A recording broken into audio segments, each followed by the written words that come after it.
Hi hello అందరికీ నేను మీ Divya welcome to my channel Divya vlogs 3780 ఈరోజు నేను ఎగ్ మసాలా గ్రేవీ కర్రీ చేసి చూపించబోతున్నాను. రెస్టారెంట్ స్టైల్లో రోటీ మీదకి చాలా బాగుంటుందండి అండ్ రైస్లోకి కూడా చాలా బాగుంటుంది. రైస్లో కన్నా చపాతీలోకి ఇంకా బాగుంటుంది. ముందుగా ఇక ప్రాసెస్లోకి వెళ్ళిపోదాము. ముందుగా ఎగ్స్ చక్కగా వాష్ చేసుకొని ఎగ్స్ బాయిలర్లో ట్రే మీద పెట్టేసుకొని చక్కగా ఉడికించుకోవాలి. ఇది నేను ఆన్లైన్లో ఫ్లిప్కార్ట్లో ఆర్డర్ పెట్టుకున్నానండి. కొంతమందికి తెలియని వాళ్ళకి చెప్తున్నాను. ఇలా చక్కగా ఎగ్స్ ఉడికేలోగా మనం ఒక 2 పెద్ద సైజ్ టొమాటోలు తీసుకొని మెత్తని పేస్ట్లా గ్రైండ్ చేసుకొని పక్కన పెట్టేసుకోవాలి. చూడండి, ఇలా టమాటోలు మెత్తని పేస్ట్లా గ్రైండ్ చేసుకొని పక్కన పెట్టేసుకోవాలి. ఇప్పుడు స్టవ్ మీద కడాయి పెట్టేసుకొని ఆయిల్ పోసుకోవాలి.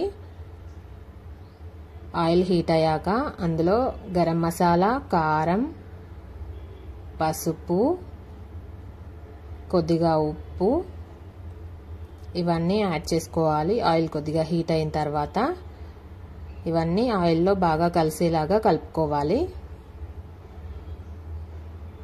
మరీ బాగా హీట్ అయ్యేంత వరకు చూడకూడదండి ఆయిల్, అవి మాడిపోతాయి మసాలాలు. కొద్దిగా హీట్ అవ్వగానే వేసేయాలి. ఇప్పుడు మనం బాయిల్ చేసుకున్న ఎగ్స్ అన్ని కూడా ఇలా హాఫ్ కట్ చేసేసుకొని అందులో ఒక్కొక్కటిగా ఇలా పెట్టుకుంటూ ఫ్రై చేసుకోవాలి. అన్నీ కూడా ఇలా ఒక్కొక్కటిగా అమర్చుకొని ఫ్రై చేసుకోవాలి. లో ఫ్లేమ్లో మాత్రమే ఫ్రై చేసుకోవాలండి. హై ఫ్లేమ్లో పెడితే ఎగ్స్ అనేవి మాడిపోతాయి. చూడండి, చక్కగా ఒకవైపు ఫ్రై అయిన తర్వాత మరోవైపు టర్న్ చేసుకొని ఫ్రై చేసుకోవాలి. ఒక్కొక్కటి నెమ్మదిగా టర్న్ చేసుకొని లో ఫ్లేమ్లో ఫ్రై చేసుకోవాలి. ఎగ్స్ అన్నీ కూడా ఫ్రై చేసుకొని తీసి పక్కన పెట్టేసుకోవాలి. ఇప్పుడు అదే కడాయిలోకి ఇంకొద్దిగా ఆయిల్ పోసుకొని ఆయిల్ హీట్ అయ్యాక అందులో హోల్ గరం మసాలా, సాజీరా, చెక్క, లవంగాలు, 2 లవంగాలు, 1 యాలక్కాయ అండ్ బిర్యానీ ఆకు వేసేసుకొని ఫ్రై చేసుకోవాలి. అవి ఫ్రై అయిన తర్వాత ఉల్లిపాయ ముక్కలు చాలా సన్నగా తరగాలండి. ఉల్లిపాయ ముక్కలు సన్నగా తరిగి అందులో వేసి ఫ్రై చేసుకోవాలి. చక్కగా బాగా ఫ్రై చేసుకోవాలి. ఉల్లిపాయ ముక్కలు అనేవి మెత్తబడిపోవాలి. ఇలా ఉల్లిపాయలు కానీ టొమాటోలు కానీ త్వరగా ఉడకాలంటే ఏం చేయాలంటే కొద్దిగా ఉప్పు వేసుకోవాలి. సాల్ట్ వేసుకొని మూత పెట్టుకుంటే త్వరగా మగ్గిపోతాయి ఉల్లిపాయలు కానీ టొమాటోలు కానీ. చక్కగా ఉప్పు అంతా కలిసేలాగా కలిపేసి కాసేపు మూత పెట్టి మగ్గించుకుందాము. ఉల్లిపాయలని చక్కగా ఉడికిపోతాయి. ఇప్పుడు మూత తీసి చూద్దాము. చూడండి, బాగా ఉడికిపోయాయి.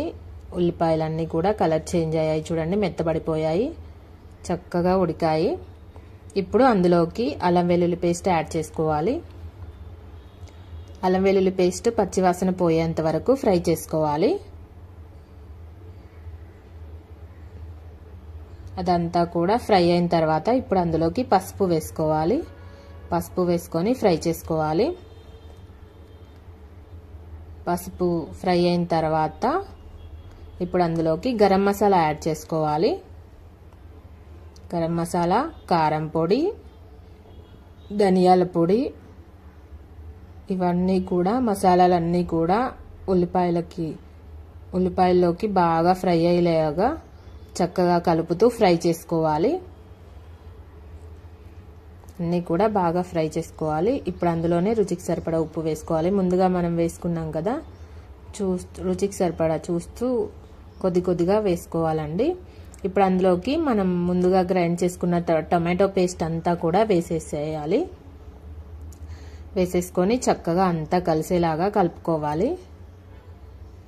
కలుపుకుంటూ ఫ్రై చేసుకోవాలి.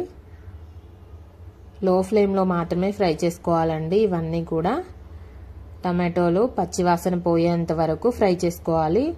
దగ్గర పడేంత వరకు చూడండి, ఇలా దగ్గర పడేంత వరకు ఆయిల్ పైకి తేలేంత వరకు ఉడికించుకొని తర్వాత తగినన్ని నీళ్లు యాడ్ చేసుకోవాలి. ఎక్కువ పోసానని అనుకోవద్దండి, మనం కాస్త వాటర్ ఎక్కువనే యాడ్ చేసుకోవాలి. తర్వాత చల్లారిన తర్వాత చిక్కబడుతుంది ఆ మిశ్రమం. చూడండి, వాటర్ పోసుకున్న తర్వాత ఇలా మరిగించుకోవాలి. ఆయిల్ పైకి తేలేంత వరకు మరిగించుకున్న తర్వాత ఈ కన్సిస్టెన్సీ నేను చూపించాను కదా, ఆ కన్సిస్టెన్సీ వచ్చేంత వరకు మరిగించుకోవాలి. తర్వాత మనం ఫ్రై చేసుకున్న ఎగ్స్ అన్నీ కూడా అందులో వేసేసుకొని మసాలాలన్నీ కూడా ఎగ్స్కి పట్టేలాగా ఉడికించుకోవాలి కాసేపు. అంతే అండి, చక్కగా ఉడికించుకోవాలి. రెడీ అయిపోతుంది egg masala gravy curry. Water water అనిపిస్తుంది కానీ చల్లారితే చాలా చిక్కబడుతుందండి. అంతే అండి, రెడీ అయిపోయింది ఎగ్ మసాలా గ్రేవీ కర్రీ. చాలా టేస్టీగా ఉంటుంది రెస్టారెంట్ స్టైల్లో. ఇలా ట్రై చేయండి. రోటీ మీదకి మాత్రం చాలా అంటే చాలా బాగుంటుంది. నా వీడియోస్ కనుక నచ్చినట్లయితే లైక్ చేయండి, షేర్ చేయండి, కామెంట్ చేయండి, సబ్స్క్రైబ్ చేయడం మర్చిపోకండి. అలాగే నా ఛానల్ని చెక్అవుట్ చేసి చూడండి. చాలా చాలా వెరైటీస్ ఆఫ్ రెసిపీస్ ఉంటాయి. ఒక్కసారి చెక్అవుట్ చేసి చూడండి. మరెన్నో వెరైటీస్ రెసిపీస్ నేను అప్లోడ్ చేస్తాను. Thank you.